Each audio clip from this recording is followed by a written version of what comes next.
দর্শক, ঢাকা ৮ আসনের স্বতন্ত্র প্রার্থী ও ইনকলাব মঞ্চের মুখপাত্র ওসমান হাদীকে নেওয়া হয়েছে লাইফ সাপোর্টে। আজ জুমার নামাজের পর বিজয়নগরে রিকশায় যাওয়ার সময় গুলি করা হয় তাকে। অনাকাঙ্ক্ষিত এই ঘটনাটি দিয়ে আমরা আজকের আমাদের আলোচনাটি শুরু করব। ঢাকা মেডিকেল কলেজ হাসপাতালের চিকিৎসক গণমাধ্যমকে জানিয়েছেন, হাদীকে যখন জরুরি বিভাগে নিয়ে আসা হয় তখন তার অবস্থা ছিল খুবই আশঙ্কাজনক। পরে তাকে সিপিআর দেওয়া হয়। এখন একটু প্রেশার ভালো, তবে তার মাথার ভেতরে গুলি আছে এবং কানের পাশে গুলি লেগেছে। জানতে পেরেছি নির্বাচনী জনসংযোগের সময় গুলিবিদ্ধ হন হাদী। অর্থাৎ তফসিল ঘোষণার পরপরই ঘটনা ঘটলো, একটা ন্যাক্কারজনক ঘটনা। এই বিষয়ে একটু জানবো আবহাওয়া রাজ্জাকে, আপনার কাছ থেকে, আপনার দিয়ে শুরু করছি। না, বিষয়টা মানবিক দিক থেকে দেখলে খুবই হৃদয় বিদারক। মাত্র তফসিল ঘোষণা করলো কালকে, কোনো প্রসিডিউর শুরু হয় নাই। সম্ভবত 29শে ডিসেম্বর থেকে শুরু হবে এটার পদ্ধতি, মানে কার্যক্রম, নমিনেশন সাবমিট করা, প্রত্যাহার করা, ইত্যাদি ইত্যাদি। সেখানে আজকে আপনার এই গুলিবিদ্ধ হওয়াটা অনেকগুলা বার্তা দেয়। এক নম্বর হইল, কেন তাকে গুলিটা মারা হইলো, কে মারলো তো আমরা বলতে পারবো না, মারা হইলো কেন, কিন্তু কেন সেটা অনেকগুলো বিষয় চলে আসে। অনেকগুলা বিষয় চলে আসে। এক নম্বর বিষয় চলে আসে, এরকম ঘটনা আল্লাহ মাফ করুক, এরকম এই ঘটনা যেন আজকে একটা ঘটলো। কিন্তু শুধু তাই নয়, এর আগে কিন্তু চট্টগ্রাম একই ঘটনা ঘটছে। চট্টগ্রামে যখন ঘটছে তখন তফসিল দেওয়া হয় নাই, প্রার্থী ঘোষণা ভাবে বেঁচে গেল, প্রার্থী ঘোষণা করছে, মানে দলীয় প্রার্থী ঘোষণা করছে। সেটা নিয়েও কিছু বলতে জানি, কিন্তু ঘটনা তো ঘটছে। গুলি যেই মারুক, নিজ দলের লোকে মারুক, বাইরের লোকে মারুক, এটা তো কোনোভাবেই গ্রহণযোগ্য না। দুই নম্বর হচ্ছে, যারা করছে তারা কি চায়? তারা কি চায় নির্বাচন বাতিল হোক? আমি তর্কের খাতিরে বলছি। উল্টা দিকটা আছি, হাদী কি কারো প্রতিদ্বন্দ্বী হয়েছে? মানে আপাত দৃষ্টিতে তো মনে হয় না যে কোনো দলের সে প্রতিদ্বন্দ্বী হইতে পারে। মাঠে 3টা দলই আছে, বিএনপি, জামাত আর হাদী, এই মুহূর্তে বলতে গেলে। সেক্ষেত্রে হাদী তো প্রতিদ্বন্দ্বী হওয়ার মতো কেউ না অন্য 2টা দলের কাছে, তুলনামূলক ভাবে। রেজাল্ট কি হবে আমরা জানি না, কিন্তু আপাত দৃষ্টিতে তাই মনে হয়। এটা বোঝা যায় পরিষ্কার, যারা করছে তারা হয়তো চায় দেশে একটা অস্থির অবস্থা, নির্বাচনটা না হোক। কেন না হোক? নির্বাচিত হওয়া মানে একটা দলকে হয়তো 5 বছরের জন্য ক্ষমতায় যাবে, এটাই হয়তো পতিত সরকার ভাবছে বা পরাজিত শক্তি তারা ভাবছে। কিন্তু যদি সেটা না হয়ে কোনোভাবে নির্বাচন বাতিল হয়ে যায় এবং সরকার চলে যায়, কারণ আমার একটা বদ্ধমূল আমি বক্তব্য অনেক দিন ধরে দিয়ে আসছি যে ইউনূস সাহেব থাকবেন না। এবং লক্ষণীয় ব্যাপারটা আপনি দেখেন, ইউনূস সাহেব কিন্তু যা বলছে তাই করতেছেন। ফেব্রুয়ারিতে তফসিল নির্বাচন হবে, তাই হইতেছে, তফসিল দিচ্ছেন। এই ইউনূস সাহেবরে অনেকে অনেক কিছু বলছেন, অথর্ব বলছেন, বিশ্বাসঘাতক বলছেন, এবং উনি ব্যাংকের এমডিগিরি ছাড়তে পারেন না, কাজে ক্ষমতা ছাড়বেন না, এরকম কথা। এবং উনি সবসময় মিথ্যা প্রতিশ্রুতি দেন, এগুলোও বলেছেন। সেদিক যদি আমি বিবেচনায় নেই, তাহলে কিন্তু যথাসময়ে তিনি তফসিল, তিনি বলবো না, তার প্রতিশ্রুতি অনুযায়ী নির্বাচন কমিশন দিছে। এখন এই যে গুলিটা হইলো এবং তার মাথার ভিতরে গুলি, এটা খুবই ঝুঁকিপূর্ণ অবস্থা আছে। আমরা জানি না ফলাফলটা কি হবে, বাট এই একটা ঘটনা কিন্তু বহুজনকে আতঙ্কিত করে। নাম্বার 1। নাম্বার 2, আমরা কিন্তু অনেক সেন্টারে বলি ঝুঁকিপূর্ণ সেন্টার নির্বাচনের সময়, যে ঝুঁকিপূর্ণ সেন্টারের জন্য কিন্তু আলাদা একটা প্রোটেকশনের ব্যবস্থা করা হয়। সেখানে যদি ফোর্স বেশি লাগে ফোর্স দেয়, আবার সন্ত্রাসী এলাকায় যদি কোনো সেন্টার থাকে সেখানে ফোর্স বেশি দেওয়া হয়। প্রশাসনের ভাবা উচিত কোন প্রার্থীগুলা ঝুঁকিপূর্ণ। মানে এখন ভাবার যে সময়টা আসছে না, অবশ্যই আপনি কোন প্রার্থীটা ঝুঁকিপূর্ণ ব্যক্তি হিসাবে। ঝুঁকিপূর্ণ অনেকগুলো কারণে। এই হাদীরা কিন্তু পরাজিত শক্তির বিরোধী শক্তি হিসেবে স্টাবলিশড। এনসিপির লোকগুলো পরাজিত শক্তির বিরুদ্ধে শক্তি হিসেবে স্টাবলিশড। মুখে যে জগৎ কথা বলুক, এরা স্টাবলিশড, মানে তারা টার্গেটেড, আপনি এটা বলতে চাচ্ছেন? হ্যাঁ, অর্থাৎ তাদের জন্য ঝুঁকি আছে, কারণ তারা পরাজিত। আমি একটা কথা বলতে এখানেও বলছিলাম যে ভিকটিম যারা, অর্থাৎ যে সরকারটাকে তাড়ানো হয়েছে তারা ভিকটিম। একমাত্র ভিকটিম যদি জীবিত থাকে, তখন ভিকটিম বুঝতে পারে তাকে তাড়ানোর ব্যাপারে সবচেয়ে রোল বেশি কাদের ছিল। যেহেতু ভিকটিম জীবিত, ভিকটিম মারা গেলে এক্সওয়াইজের দাবি করতে পারতেন, আপনি করছেন, আমি করছি, উনি, আমরা সবাই করছি। কিন্তু কে টার্গেট, কে মেইন ফোকাসে কারা, সেটা কিন্তু তার কাছে। From day 1 NCP K target করা হয়েছে, মিডিয়া তাদেরকে অ্যাসাসিনেট করা শুরু করছে। মিথ্যার কিছু নাই এখানে, আমরা দেখতেছি তো। এটার মানে হচ্ছে, আমি বলছি তারা ঝুঁকিপূর্ণ। প্রশাসনের নৈতিক দায়িত্ব ছিল যারা ঝুঁকিপূর্ণ তাদের প্রতি এক্সট্রা কেয়ার রাখা, এবং এটা পরিষ্কার বোঝা যায় যে তারা ঝুঁকিপূর্ণ। আর কারো ঝুঁকি নাই। কেন নাই? তারা অনেক বড় দল এবং জামাত ওয়েল অর্গানাইজড। মানে জামাতের কথা যদি বলি আমি, সেই হিসাবে আমরা মিডিয়ায় আমরা এসে যা বলছি, অন্যান্যরা যা বলছে, এবং ব্যক্তিগতভাবে একটা লোকের টার্গেট করে নিয়ে যেভাবে টকশোতে অ্যাসাসিনেট করছে তাদেরকে, ক্যারেক্টার অ্যাসাসিনেট, অথবা তারা ওই কি টাকা খাইছে, এইটা করছে, ওইটা করছে, দুর্নীতি করছে। আমার কাছে মনে হয় যে মানে বাংলাদেশে একমাত্র কি এরাই দুর্নীতিবাজ, ওই বিষয়টা এরকম মনে হয়েছে। এবং এই কারণে আমি বলছি, আমি তাদেরকে পক্ষপাতী করতে, মানে মিডিয়ার আপনার রোলটা বলছি। আর দ্বিতীয় কথা হলেই আপনাকে বিবেচনায় নিতে হবে নির্বাচন যেহেতু একটা হইতেছে, ঝুঁকি কোন প্রার্থীর ঝুঁকি বেশি সেই প্রার্থীর অবশ্যই মনোযোগ দিতে হবে। তাই নয়তো প্রশাসন কি জবাব দিতে হবে এক সময় কেন এগুলো হচ্ছে। ধন্যবাদ অ্যাডভোকেট আবু হানা রাজ্জাককে। আমি সবকিছু আপনার যে বক্তব্যের মাঝে আমি এই জায়গাটা আসতে পারি, দেশে অস্থির অবস্থা এবং নির্বাচন বানচালের যে উদ্দেশ্য, অন্যতম একটা উদ্দেশ্য এই হাতি টার্গেটের আজকে যে ঘটনা। ইয়েস, ওকে, তাহলে এটা দিয়ে আমি একটু শরীফ শরীফ এই জায়গাটা যাব, এই বিষয়টা জানবো। পাশাপাশি হচ্ছে দুজন মোটরসাইকেল আরোহী এসে তাকে গুলি করে চলে গেল, একদম টার্গেট করে গুলি করা হয়েছে।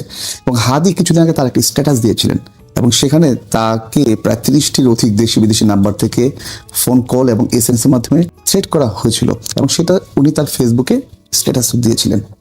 তো সবকিছু মিলিয়ে আমি যেটা জানতে যাচ্ছি যে হাদি এবং হাদির পরিবার যে থ্রেটের মধ্যে ছিল দেখার দায়িত্বটা আসলে কার? আপনাকে ধন্যবাদ, দর্শক শ্রোতাদেরকে ধন্যবাদ, আমার সাথে আলোচককে শুভেচ্ছা। হাদির উপরের যে হামলাটা এটি নিন্দনীয়, অগ্রহণযোগ্য। একই সাথে আমি হাদির দ্রুত সুস্থতা কামনা করে আমি কয়েকটা কথা বলতে চাই। প্রথমত, নির্বাচনকে ঘিরে সহিংস ঘটনা এটি প্রথম নয়। আপনারা চট্টগ্রামের কথা বলেছেন, কিন্তু আপনারা পাবনার কথা বলেননি, যেখানে বিএনপির একজন প্রার্থীকে একেবারে সরাসরি গুলি করা হয়েছে এবং সেই গুলির সাথে একজন জামাত কর্মী জড়িত, তাকে গ্রেপ্তার করা হয়েছে। ভুলে গেছেন তো? আমরা প্রথমে বলা হয়েছিল পাবনার যে গুলি করেছে তার রাজনৈতিক কোনো পরিচয় নেই এবং পরিচয় আড়াল করার চেষ্টা করা হয়েছে এবং আপনাদের টেলিভিশনের অনলাইনে তার পরিচয় সহ তার ছবি সহ প্রকাশ করা হয়েছে। সুতরাং সহিংস ঘটনা এটি প্রথম না, সহিংসতা ইতিমধ্যেই শুরু হয়েছে। দ্বিতীয় জায়গাটা হচ্ছে, আমি দুপুরের পর থেকে দেখছি আমাদের সাবেক তথ্যমন্ত্রী হাসান মাহমুদ চলে গেছেন, কিন্তু অনেক হাসান মাহমুদকে রেখে গেছেন। সেটি হলো, কোনো ঘটনা ঘটলেই তাৎক্ষণিকভাবে আমি আমার জায়গা থেকে, আমার হাতে একটা চাইনিজ মোবাইল আছে, এটাই হচ্ছে আমার জ্ঞানের একমাত্র সব থেকে বড় উৎস। আমি আমার মনের মাধুরী মিশিয়ে একটা স্ট্যাটাস দিয়ে দিলাম। যেমনি ভাবে রাজশাহীর চরাঞ্চলে একটা কুড়ে ঘরের মধ্য থেকে দুইজনকে গ্রেপ্তার করার পর হাসান মাহমুদ ঢাকায় বসে তাৎক্ষণিকভাবে বলে দিতেন বিএনপি এবং জামাতের জঙ্গিরা গ্রেপ্তার করেছে। রানা প্লাজা ধসে পড়ার সঙ্গে সঙ্গে যেভাবে সেই সময় স্বরাষ্ট্রমন্ত্রী বলে দিতেন বিএনপি জামাত ধাক্কাধাক্কি করে ফেলে দিয়েছে, এখনো সেই ভূত আমাদের মাথার মধ্যে আছে। বাংলাদেশে যা কিছু ঘটছে আওয়ামী লীগ করছে, যা কিছু ঘটছে ভারতের ওপার থেকে হচ্ছে। তাহলে আপনার একজন অপরাধী, আপনার একজন শত্রু, সে তো অনবরত চেষ্টা করবে আপনার ক্ষতি করার জন্য। আপনি সেই ক্ষতিকে প্রোটেক্ট করার জন্য কিছু কি করেছেন? আমি আপনাকে তথ্য প্রমাণ দিয়ে দেখাবো যে দর্শক, ঢাকা 8 আসনের স্বতন্ত্র প্রার্থী ও ইনকলাব মঞ্চের মুখপাত্র ওসমান হাদিকে নেওয়া হয়েছে লাইফ সাপোর্টে। আজ জুমার নামাজের পর বিজয়নগরে রিকশায় যাওয়ার সময় গুলি করা হয় তাকে। অনাকাঙ্ক্ষিত এই ঘটনাটি দিয়ে আমরা আজকের আমাদের আলোচনাটি শুরু করব। ঢাকা মেডিকেল কলেজ হাসপাতালের চিকিৎসক গণমাধ্যমকে জানিয়েছেন, হাদিকে যখন জরুরি বিভাগে নিয়ে আসা হয় তখন তার অবস্থা ছিল খুবই আশঙ্কাজনক। পরে তাকে CPR দেওয়া হয়। এখন একটু প্রেশার ভালো, তবে তার মাথার ভেতরে গুলি আছে এবং কানের পাশে গুলি লেগেছে। জানতে পেরেছি নির্বাচনী জনসংযোগের সময় গুলিবিদ্ধ হন হাদি। অর্থাৎ তফসিল ঘোষণার পরপরই ঘটনা ঘটলো, একটা ন্যাক্কারজনক ঘটনা।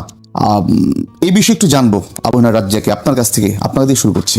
না, বিষয়টা মানবিক দিক থেকে দেখলে খুবই হৃদয় বিদারক। মাত্র তফসিল ঘোষণা করলো কালকে, কোনো প্রসিডিওর শুরু হয়নি। সম্ভবত 29শে ডিসেম্বর থেকে শুরু হবে এটার পদ্ধতি, মানে কার্যক্রম, নমিনেশন সাবমিট করা, প্রত্যাহার করা, ইত্যাদি ইত্যাদি। সেখানে আজকে আপনার এই গুলিবিদ্ধ হওয়াটা অনেকগুলা বার্তা দেয়। 1 নম্বর হইলো, কেন তাকে গুলিটা মারা হইলো, কে মারলো তো আমরা বলতে পারবো না, মারা হইলো কেন, কিন্তু কেন সেটা অনেকগুলো বিষয় চলে আসে। 1 নম্বর বিষয় চলে আসে। এরকম ঘটনা আল্লাহ মাফ করুক, এরকম এই ঘটনা যেন আজকে একটা ঘটলো, কিন্তু শুধু তাই নয়, এর আগে কিন্তু চট্টগ্রাম ঘটনা ঘটছে। চট্টগ্রাম যখন ঘটছে তখন তফসিল দেওয়া হয় নাই, প্রার্থী ঘোষণা ভাবে বেঁচে গেল, প্রার্থী ঘোষণা করছে, মানে দলীয় প্রার্থী ঘোষণা করছে। সেটা নিয়েও কিছু বলতে জানি, কিন্তু ঘটনা তো ঘটছে। গুলি যেই মারুক, নিজ দলের লোকে মারুক, বাইরের লোকে মারুক, এটা তো কোনোভাবেই গ্রহণযোগ্য না। 2 নম্বর হচ্ছে, যারা করছে তারা কি চায়? তারা কি চায় নির্বাচন বাতিল হোক? আমি তর্কের খাতিরে বলছি। উল্টা দিকটা আছি, হাদি কি কারো প্রতিদ্বন্দ্বী হয়েছে? মানে আপাত দৃষ্টিতে তো মনে হয় না যে কোনো দলের সে প্রতিদ্বন্দ্বী হইতে পারে। মাঠে 3টে দলই আছে, বিএনপি, জামাত আর হাদি, এই মুহূর্তে বলতে গেলে। সেক্ষেত্রে হাদি তো প্রতিদ্বন্দ্বী হওয়ার মতো কেউ না অন্য 2টা দলের কাছে, তুলনামূলক ভাবে। রেজাল্ট কি হবে আমরা জানি না, কিন্তু আপাত দৃষ্টিতে তাই মনে হয়। এটা বোঝা যায় পরিষ্কার, যারা করছে তারা হয়তো চায় দেশে একটা অস্থির অবস্থা, নির্বাচনটা না হোক। কেন না হোক? নির্বাচিত হওয়া মানে একটা দলকে হয়তো 5 বছরের জন্য ক্ষমতায় যাবে, এটাই হয়তো পতিত সরকার ভাবছে বা পরাজিত শক্তি তারা ভাবছে।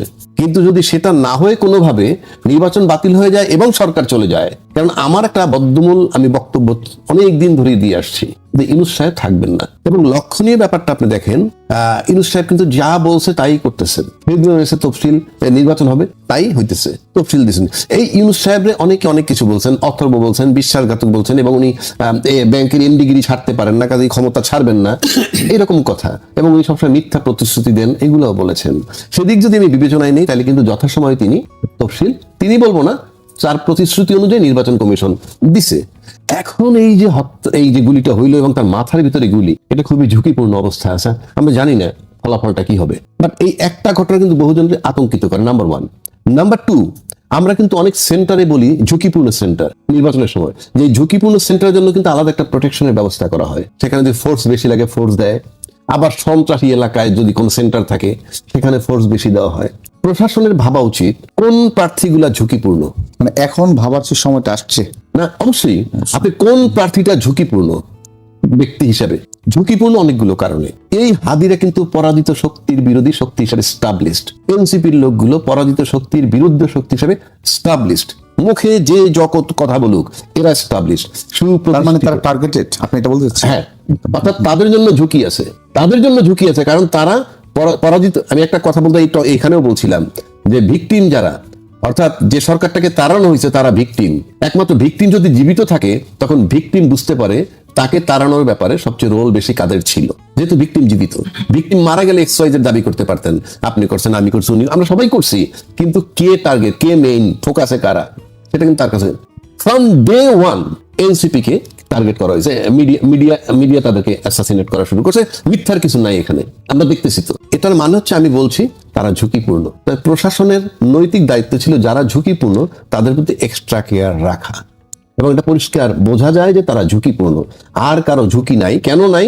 তারা অনেক বড় দল এবং জামাত ওয়েল অর্গানাইজড, মানে জামাতের কথা যদি বলি আমি, সেই হিসাবে আমরা মিডিয়ায় আমরা এসে যা বলছি, অন্যান্যরা যা বলছে, এবং ব্যক্তিগতভাবে একটা লোকের টার্গেট করে নিয়ে যেভাবে টকশোতে অ্যাসাসিনেট করছে তাদেরকে, ক্যারেক্টার অ্যাসাসিনেট, অথবা তারা ওই কি টাকা খাইছে, এইটা করছে, ওইটা করছে, দুর্নীতি করছে, আমার কাছে মনে হয় যে মানে বাংলাদেশে একমাত্র কি এরাই দুর্নীতিবাজ, ওই বিষয়টা এরকম মনে হয়েছে।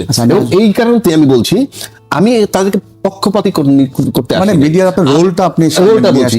আর দ্বিতীয় কথা হলো আপনাকে বিবেচনায় নিতে হবে, নির্বাচন যেহেতু একটা হইতেছে, ঝুঁকি কোন প্রার্থীর ঝুঁকি বেশি সেই প্রার্থীর অবশ্যই মনোযোগ দিতে হবে, তাই নয়তো প্রশাসন কি জবাব দিতে হবে এক সময় কেন এগুলো হচ্ছে। ধন্যবাদ রাজ্জাককে। আমি সবকিছু আপনার যে বক্তব্যের মাঝে আমি এই জায়গাটা আসতে পারি, দেশে অস্থির অবস্থা এবং নির্বাচন বানচালের যে উদ্দেশ্য, অন্যতম একটা উদ্দেশ্য এই হাতি টার্গেটের আজকে যে ঘটনা। ইয়েস, ওকে, তাহলে এটা দিয়ে আমি একটু শরীফ শরীফ এই জায়গাটা যাব, এই বিষয়টা জানবো। পাশাপাশি হচ্ছে 2 জন মোটরসাইকেল আরোহী এসে তাকে গুলি করে চলে গেল, একদম টার্গেট করে গুলি করা হয়েছে। এবং হাদি কিছুদিন আগে তার একটা স্ট্যাটাস দিয়েছিলেন, এবং সেখানে তাকে প্রায় 30টির অধিক দেশি বিদেশি নাম্বার থেকে ফোন কল এবং SMS এর মাধ্যমে থ্রেট করা হয়েছিল, এবং সেটা উনি তার ফেসবুকে স্ট্যাটাস দিয়েছিলেন। তো সবকিছু মিলিয়ে আমি যেটা জানতে চাচ্ছি যে হাদি এবং হাদির পরিবার যে থ্রেটের মধ্যে ছিল, দেখার দায়িত্বটা আসলে কার? আপনাকে ধন্যবাদ, দর্শক শ্রোতাদেরকে ধন্যবাদ, আমার সাথে আলোচককে শুভেচ্ছা। হাদির উপরের যে হামলাটা এটি নিন্দনীয়, অগ্রহণযোগ্য। একই সাথে আমি হাদির দ্রুত সুস্থতা কামনা করে আমি কয়েকটা কথা বলতে চাই। প্রথমত, নির্বাচনকে ঘিরে সহিংস ঘটনা এটি প্রথম নয়। আপনারা চট্টগ্রামের কথা বলেছেন, কিন্তু আপনারা পাবনার কথা বলেননি, যেখানে বিএনপির একজন প্রার্থীকে একেবারে সরাসরি গুলি করা হয়েছে এবং সেই গুলির সাথে একজন জামাত কর্মী জড়িত, তাকে গ্রেপ্তার করা হয়েছে। ভুলে গেছেন তো? আমরা প্রথমে বলা হয়েছিল পাবনার যে গুলি করেছে তার রাজনৈতিক কোনো পরিচয় নেই এবং পরিচয় আড়াল করার চেষ্টা করা হয়েছে, এবং আপনাদের টেলিভিশনের অনলাইনে তার পরিচয় সহ তার ছবি সহ প্রকাশ করা হয়েছে। সুতরাং সহিংস ঘটনা এটি প্রথম না, সহিংসতা ইতিমধ্যেই শুরু হয়েছে। দ্বিতীয় জায়গাটা হচ্ছে, আমি দুপুরের পর থেকে দেখছি আমাদের সাবেক তথ্যমন্ত্রী হাসান মাহমুদ চলে গেছেন, কিন্তু অনেক হাসান মাহমুদকে রেখে গেছেন। সেটি হলো, কোনো ঘটনা ঘটলেই তাৎক্ষণিকভাবে আমি আমার জায়গা থেকে, আমার হাতে একটা চাইনিজ মোবাইল আছে, এটাই হচ্ছে আমার জ্ঞানের একমাত্র সব থেকে বড় উৎস। আমি আমার মনের মাধুরী মিশিয়ে একটা স্ট্যাটাস দিয়ে দিলাম। যেমনি ভাবে রাজশাহীর চরাঞ্চলে একটা কুড়ে ঘরের মধ্য থেকে 2 জনকে গ্রেপ্তার করার পর হাসান মাহমুদ ঢাকায় বসে তাৎক্ষণিকভাবে বলে দিতেন বিএনপি এবং জামাতের জঙ্গিরা গ্রেপ্তার করেছে। রানা প্লাজা ধসে পড়ার সঙ্গে সঙ্গে যেভাবে সেই সময় স্বরাষ্ট্রমন্ত্রী বলে দিতেন বিএনপি জামাত ধাক্কাধাক্কি করে ফেলে দিয়েছে, এখনো সেই ভূত আমাদের মাথার মধ্যে আছে। বাংলাদেশে যা কিছু ঘটছে আওয়ামী লীগ করছে, যা কিছু ঘটছে ভারতের ওপার থেকে হচ্ছে। তাহলে আপনার একজন অপরাধী, আপনার একজন শত্রু, সে তো অনবরত চেষ্টা করবে আপনার ক্ষতি করার জন্য। আপনি সেই ক্ষতিকে প্রোটেক্ট করার জন্য কিছু কি করেছেন? আমি আপনাকে তথ্য প্রমাণ দিয়ে দেখাবো যে দর্শক, ঢাকা ৮ আসনের স্বতন্ত্র প্রার্থী ও ইনকলাব মঞ্চের মুখপাত্র ওসমান হাদিকে নেওয়া হয়েছে লাইফ সাপোর্টে। আজ জুমার নামাজের পর বিজয়নগরে রিকশায় যাওয়ার সময় গুলি করা হয় তাকে। অনাকাঙ্ক্ষিত এই ঘটনাটি দিয়ে আমরা আজকের আমাদের আলোচনাটি শুরু করব। ঢাকা মেডিকেল কলেজ হাসপাতালের চিকিৎসক গণমাধ্যমকে জানিয়েছেন, হাদিকে যখন জরুরি বিভাগে নিয়ে আসা হয় তখন তার অবস্থা ছিল খুবই আশঙ্কাজনক। পরে তাকে সিপিআর দেওয়া হয়। এখন একটু প্রেশার ভালো, তবে তার মাথার ভেতরে গুলি আছে এবং কানের পাশে গুলি লেগেছে। জানতে পেরেছি নির্বাচনী জনসংযোগের সময় গুলিবিদ্ধ হন হাদি। অর্থাৎ তফসিল ঘোষণার পরপরই ঘটনা ঘটলো, একটা ন্যাক্কারজনক ঘটনা। এই বিষয়ে একটু জানবো আবহাওয়া রাজ্জাকে আপনার কাছ থেকে, আপনার দিয়ে শুরু করছি। না, বিষয়টা মানবিক দিক থেকে দেখলে খুবই হৃদয় বিদারক। মাত্র তফসিল ঘোষণা করলো কালকে, কোনো প্রসিডিউর শুরু হয় নাই। সম্ভবত 29শে ডিসেম্বর থেকে শুরু হবে এটার পদ্ধতি, মানে কার্যক্রম, নমিনেশন সাবমিট করা, প্রত্যাহার করা ইত্যাদি ইত্যাদি। সেখানে আজকে আপনার এই গুলিবিদ্ধ হওয়াটা অনেকগুলা বার্তা দেয়। 1 নম্বর হইল, কেন তাকে গুলিটা মারা হইলো, কে মারলো তো আমরা বলতে পারবো না, মারা হইলো কেন, কিন্তু কেন সেটা অনেকগুলো বিষয় চলে আসে। 1 নম্বর বিষয় চলে আসে। এরকম ঘটনা আল্লাহ মাফ করুক, এরকম এই ঘটনা যেন আজকে একটা ঘটলো, কিন্তু শুধু তাই নয়, এর আগে কিন্তু চট্টগ্রাম একই ঘটনা ঘটছে। চট্টগ্রাম যখন ঘটছে তখন তফসিল দেওয়া হয় নাই, প্রার্থী ঘোষণা বেঁচে গেল, প্রার্থী ঘোষণা করছে, মানে দলীয় প্রার্থী ঘোষণা করছে। সেটা নিয়েও কিছু বলতে জানি, কিন্তু ঘটনা তো ঘটছে। গুলি যেই মারুক, নিজ দলের লোকে মারুক, বাইরের লোকে মারুক, এটা তো কোনোভাবেই গ্রহণযোগ্য না। 2 নম্বর হচ্ছে, যারা করছে তারা কি চায়? তারা কি চায় নির্বাচন বাতিল হোক? আমি তর্কের খাতিরে বলছি। উল্টা দিকতে আসি, হাদি কি কারো প্রতিদ্বন্দ্বী হয়েছে? মানে আপাত দৃষ্টিতে তো মনে হয় না যে কোনো দলের সে প্রতিদ্বন্দ্বী হইতে পারে। মাঠে 3টে দলই আছে, বিএনপি, জামাত আর হাদি, এই মুহূর্তে বলতে গেলে। সেক্ষেত্রে হাদি তো প্রতিদ্বন্দ্বী হওয়ার মতো কেউ না অন্য 2টা দলের কাছে, তুলনামূলক ভাবে। রেজাল্ট কি হবে আমরা জানি না, কিন্তু আপাত দৃষ্টিতে তাই মনে হয়। এবং এটা বোঝা যায় পরিষ্কার, যারা করছে তারা হয়তো চায় দেশে একটা অস্থির অবস্থা, নির্বাচনটা না হোক। কেন না হোক? নির্বাচিত হওয়া মানে একটা দলকে হয়তো 5 বছরের জন্য ক্ষমতায় যাবে, এটাই হয়তো পতিত সরকার ভাবছে বা পরাজিত শক্তি তারা ভাবছে। কিন্তু যদি সেটা না হয়ে কোনোভাবে নির্বাচন বাতিল হয়ে যায় এবং সরকার চলে যায়, কারণ আমার একটা বদ্ধমূল আমি বক্তব্য অনেক দিন ধরে দিয়ে আসছি যে ইউনূস সাহেব থাকবেন না। এবং লক্ষণীয় ব্যাপারটা আপনি দেখেন, ইউনূস সাহেব কিন্তু যা বলছে তাই করতেছেন। ফেব্রুয়ারি তফসিল নির্বাচন হবে, তাই হইতেছে, তফসিল দিচ্ছেন। এই ইউনূস সাহেবরে অনেকে অনেক কিছু বলছেন, অথর্ব বলছেন, বিশ্বাসঘাতক বলছেন, এবং উনি ব্যাংকের এমডিগিরি ছাড়তে পারেন না, কাজেই ক্ষমতা ছাড়বেন না, এরকম কথা। এবং উনি সবসময় মিথ্যা প্রতিশ্রুতি দেন, এগুলোও বলেছেন। সেদিক যদি আমি বিবেচনায় নেই, তাহলে কিন্তু যথাসময়ে তিনি তফসিল, তিনি বলবো না, তার প্রতিশ্রুতি অনুযায়ী নির্বাচন কমিশন দিছে। এখন এই যে গুলিটা হইলো এবং তার মাথার ভিতরে গুলি, এটা খুবই ঝুঁকিপূর্ণ অবস্থা আছে। আমরা জানি না ফলাফলটা কি হবে, বাট এই একটা ঘটনা কিন্তু বহুজনকে আতঙ্কিত করে। নাম্বার 1। নাম্বার 2, আমরা কিন্তু অনেক সেন্টারে বলি ঝুঁকিপূর্ণ সেন্টার নির্বাচনের সময়, যে ঝুঁকিপূর্ণ সেন্টারের জন্য কিন্তু আলাদা একটা প্রোটেকশনের ব্যবস্থা করা হয়। সেখানে যদি ফোর্স বেশি লাগে ফোর্স দেয়, আবার সন্ত্রাসী এলাকায় যদি কোনো সেন্টার থাকে সেখানে ফোর্স বেশি দেওয়া হয়। প্রশাসনের ভাবা উচিত কোন প্রার্থীগুলা ঝুঁকিপূর্ণ। মানে এখন ভাবার যে সময়টা আসছে না, অবশ্যই আপনি কোন প্রার্থীটা ঝুঁকিপূর্ণ ব্যক্তি হিসাবে। ঝুঁকিপূর্ণ অনেকগুলো কারণে। এই হাদিরা কিন্তু পরাজিত শক্তির বিরোধী শক্তি হিসাবে স্টাবলিশড। এনসিপির লোকগুলো পরাজিত শক্তির বিরুদ্ধে শক্তি হিসাবে স্টাবলিশড। মুখে যে জগৎ কথা বলুক, এরা স্টাবলিশড। তার মানে তারা টার্গেটেড, আপনি এটা বলতে চাচ্ছেন? হ্যাঁ, অর্থাৎ তাদের জন্য ঝুঁকি আছে, কারণ তারা পরাজিত। আমি একটা কথা বলতে এখানেও বলছিলাম যে ভিকটিম যারা, অর্থাৎ যে সরকারটাকে তাড়ানো হয়েছে তারা ভিকটিম। একমাত্র ভিকটিম যদি জীবিত থাকে, তখন ভিকটিম বুঝতে পারে তাকে তাড়ানোর ব্যাপারে সবচেয়ে রোল বেশি কাদের ছিল। যেহেতু ভিকটিম জীবিত, ভিকটিম মারা গেলে XYZ দাবি করতে পারতেন, আপনি করছেন, আমি করছি, উনি, আমরা সবাই করছি, কিন্তু কে টার্গেট, কে মেইন ফোকাসে কারা, সেটা কিন্তু তার কাছে। From day 1 NCP K target করা হয়েছে, মিডিয়া তাদেরকে অ্যাসাসিনেট করা শুরু করছে। মিথ্যার কিছু নাই এখানে, আমরা দেখতেছি তো। এটার মানে হচ্ছে, আমি বলছি তারা ঝুঁকিপূর্ণ। প্রশাসনের নৈতিক দায়িত্ব ছিল যারা ঝুঁকিপূর্ণ তাদের প্রতি এক্সট্রা কেয়ার রাখা, এবং এটা পরিষ্কার বোঝা যায় যে তারা ঝুঁকিপূর্ণ। আর কারো ঝুঁকি নাই। কেন নাই? তারা অনেক বড় দল এবং জামাত ওয়েল অর্গানাইজড। মানে জামাতের কথা যদি বলি আমি, সেই হিসাবে আমরা মিডিয়ায় আমরা এসে যা বলছি, অন্যান্যরা যা বলছে, এবং ব্যক্তিগতভাবে একটা লোকের টার্গেট করে নিয়ে যেভাবে টকশোতে অ্যাসাসিনেট করছে তাদেরকে, ক্যারেক্টার অ্যাসাসিনেট, অথবা তারা ওই টাকা খাইছে, এইটা করছে, ওইটা করছে, দুর্নীতি করছে, আমার কাছে মনে হয় যে মানে বাংলাদেশে একমাত্র কি এরাই দুর্নীতিবাজ, ওই বিষয়টা এরকম মনে হয়েছে। এবং এই কারণে আমি বলছি, আমি তাদেরকে পক্ষপাতী করতে মানে আসিনি। মিডিয়ার আপনার রোলটা আপনি রোলটা বলছি এক। আর দ্বিতীয় কথা হলেই আপনাকে বিবেচনায় নিতে হবে, নির্বাচন যেহেতু একটা হইতেছে, ঝুঁকি কোন প্রার্থীর ঝুঁকি বেশি সেই প্রার্থীর অবশ্যই মনোযোগ দিতে হবে, তাই নয়তো প্রশাসন কি জবাব দিতে হবে এক সময় কেন এগুলো হচ্ছে। ধন্যবাদ আবু হানা রাজ্জাককে। আমি সবকিছু আপনার যে বক্তব্যের মাঝে আমি এই জায়গাটা আসতে পারি, দেশে অস্থির অবস্থা এবং নির্বাচন বানচালের যে উদ্দেশ্য, অন্যতম একটা উদ্দেশ্য এই হাতি টার্গেটের আজকে যে ঘটনা। ইয়েস, ওকে, তাহলে এটা দিয়ে আমি একটু শরীফ শরীফ এই জায়গাটা যাব, এই বিষয়টা জানবো। পাশাপাশি হচ্ছে দুজন মোটরসাইকেল আরোহী এসে তাকে গুলি করে চলে গেল, একদম টার্গেট করে গুলি করা হয়েছে। এবং হাদি কিছুদিন আগে তার একটা স্ট্যাটাস দিয়েছিলেন, এবং সেখানে তাকে প্রায় 30টির অধিক দেশি বিদেশি নাম্বার থেকে ফোন কল এবং এসএমএস এর মাধ্যমে থ্রেট করা হয়েছিল, এবং সেটা উনি তার ফেসবুকে স্ট্যাটাস দিয়েছিলেন। তো সবকিছু মিলিয়ে আমি যেটা জানতে চাচ্ছি যে হাদি এবং হাদির পরিবার যে থ্রেটের মধ্যে ছিল, এটা দেখার দায়িত্বটা আসলে কার? আপনাকে ধন্যবাদ, দর্শক শ্রোতাদেরকে ধন্যবাদ, আমার সাথে আলোচককে শুভেচ্ছা। হাদির উপরের যে হামলাটা এটি নিন্দনীয়, অগ্রহণযোগ্য। একই সাথে আমি হাদির দ্রুত সুস্থতা কামনা করে আমি কয়েকটা কথা বলতে চাই। প্রথমত, নির্বাচনকে ঘিরে সহিংস ঘটনা এটি প্রথম নয়। আপনারা চট্টগ্রামের কথা বলেছেন, কিন্তু আপনারা পাবনার কথা বলেননি, যেখানে বিএনপির একজন প্রার্থীকে একেবারে সরাসরি গুলি করা হয়েছে এবং সেই গুলির সাথে একজন জামাত কর্মী জড়িত, তাকে গ্রেপ্তার করা হয়েছে। ভুলে গেছেন? তো আমরা প্রথমে বলা